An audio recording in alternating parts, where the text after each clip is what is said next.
اب کچھ خبریں شوبز کی رنگا رنگ دنیا سے۔ پاکستانی اداکارہ انم فیاض نے بھی ستاروں کی دنیا کو خیرآباد کہہ دیا اور باقی زندگی اسلام کی تعلیمات کے مطابق گزارنے کا اعلان کر دیا۔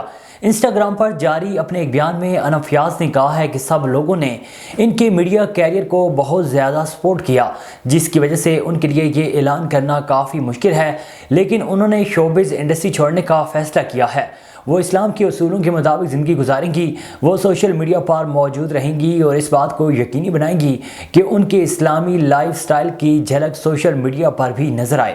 اداکارہ نے مداحوں سے اپیل کی ہے کہ وہ جس سفر پر نکلی ہیں اس کے لیے انہیں دعاؤں کی اشد ضرورت ہے۔ آپ سب کے ناختم ہونے والے پیار اور سپورٹ کا بہت شکریہ۔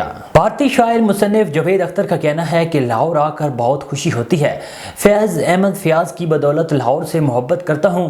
لاہور کے الحمرا آرٹس کونسل میں جاری فیاض فیسٹیول کے دوسرے روز صداکار عدیل ہاشمی نے جادونامہ کے سیشن میں بھارت سے آئے مہمان شاعر جاوید اختر کے ساتھ گفتگو کی، جس میں جاوید اختر نے اپنی پرانی یادوں کو تر و تازہ کرتے ہوئے کہا ہے کہ 2018 میں پہلی دفعہ لاہور آیا تھا۔ لاہور آ کر بہت خوشی ہوتی ہے، اس لیے دل تو چاہتا ہے کہ بار بار یہاں آؤں۔ Photo and video sharing platform Instagram پر معروف اداکارہ نے حرم شریف سے اپنی تصاویر شیئر کرتے ہوئے مداحوں کو عمرے کی سعادت حاصل کرنے کی خبر سنا دی۔ پاکستان شوبز انڈسٹری کی معروف اداکارہ زرنش خان نے عمرے کی سعادت حاصل کر لی۔ زرنش خان نے اپنی تصاویر شیئر کرتے ہوئے لکھا ہے کہ اللہ تعالیٰ کا جتنا شکر ادا کروں کم ہے، صرف سنا تھا لیکن اب دیکھ کے محسوس بھی کر لیا ہے کہ واقعہ ہی ایسا منظر دنیا میں ہے ہی نہیں۔